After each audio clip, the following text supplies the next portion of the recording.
কাঁচা চামড়া সংরক্ষণের একমাত্র উপকরণ লবণ। চট্টগ্রামে এবার প্রায় ৩.৫ থেকে ৪ লাখ চামড়া সংরক্ষণে লবণ লাগবে অন্তত ৯০০ টন। কিন্তু লবণের দাম বাড়ায় চিন্তার ভাঁজ আড়তদারদের কপালে। নগরীর মাঝির ঘাটে সারি সারি ট্রলারে আসছে লবণ। প্রক্রিয়াজাতে ব্যস্ত মিলগুলো। প্রতিদিনই নগরীর মাঝির ঘাটে উৎপাদন হচ্ছে হাজার হাজার টন লবণ। তারপরও সরবরাহ ঘাটতির অজুহাতে বেড়েছে দাম। প্রতি বস্তা লবণ মাসখানেক আগেও যেখানে ছিল ৮০০ টাকা, এখন সেটি বিক্রি হচ্ছে ৮৫০ টাকা। কিছু বিনামূল্যে লবণ প্রদান করে, যেহেতু আমরা অরিজিনাল চামড়া ব্যবসায়ী এবং আমরা মাঠ পর্যায় থেকে চামড়াগুলো সংগ্রহ করে আপনার ট্যানারি শিল্পের কাছে আমরা বিক্রি করি। তো আমাদেরকে আসলে সরকারিভাবে কোনো সহায়তা, ঋণ সহায়তা বলেন, আপনার লবণের সহায়তা বলেন, কোনো সহায়তা আমরা পাইনি। চামড়া সংরক্ষণের জন্য সরকার গেল বছর থেকে বিনামূল্যে লবণ বিতরণ শুরু করেছে মসজিদ, মাদ্রাসা, এতিমখানা, লিল্লাহ বোর্ডগুলোতে। গেলবারের মতো এবারও এখানে ২০ কোটি টাকা বরাদ্দ দেয়া হয়।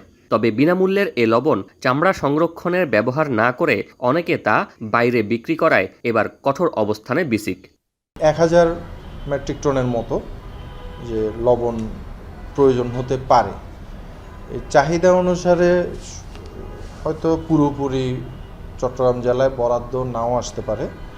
এটা সরকার যে পরিমাণ অর্থায়ন করবে সেটা সারা দেশেই সেগ্রিগেশন হবে। চলতি মৌসুমে চট্টগ্রাম ও কক্সবাজারের ৬৯,০০০ একর জমিতে লবণ উৎপাদনের লক্ষ্যমাত্রা ধরা হয় ২৭ লাখ টন। তবে গেল মাসে ভারী বৃষ্টিতে উৎপাদনের ব্যাঘাত ঘটে। এ কারণেই লবণের দাম বেড়েছে বলে দাবি ব্যবসায়ীদের। বাধাগ্রস্ত হওয়ার কারণে এই যে ইন্টারাপশনটা, সেজন্য লবণের ঘাটতি একটা আছে, যার জন্য বছরের প্রথম দিকে যে লবণের মূল্যটা ছিল, আমি যদি একদম বলি যে লাস্ট মান্থে যদি বলি, এপ্রিলের থেকে এই মাসে লবণের দাম মানে খুব সম্ভবত ১০০ টাকার মতো ক্রুড মালটা বেড়ে গিয়েছে। লবণের দাম মিল পর্যায়ে বাড়লেও মধ্যস্বত্বভোগীদের দৌরাত্ম্যে কৃষকরা ন্যায্য দাম পাচ্ছেন না বলেও রয়েছে অভিযোগ। সরকারি লবণ বিতরণের উদ্দেশ্য চামড়া যেন নষ্ট না হয়, কিন্তু মাঠের বাস্তবতা বলছে ভিন্ন কথা।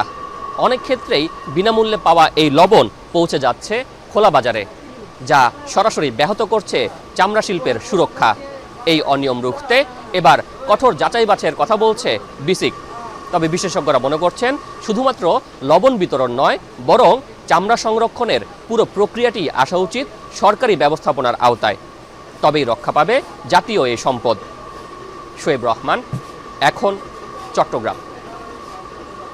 ৭২ ঘন্টা ময়েশ্চার লক সমৃদ্ধ লিলি বডি ওয়াশ। শিয়া বাটারের গুডনেস স্কিন রিপেয়ার করে রাখে সফট ও গ্লোয়িং।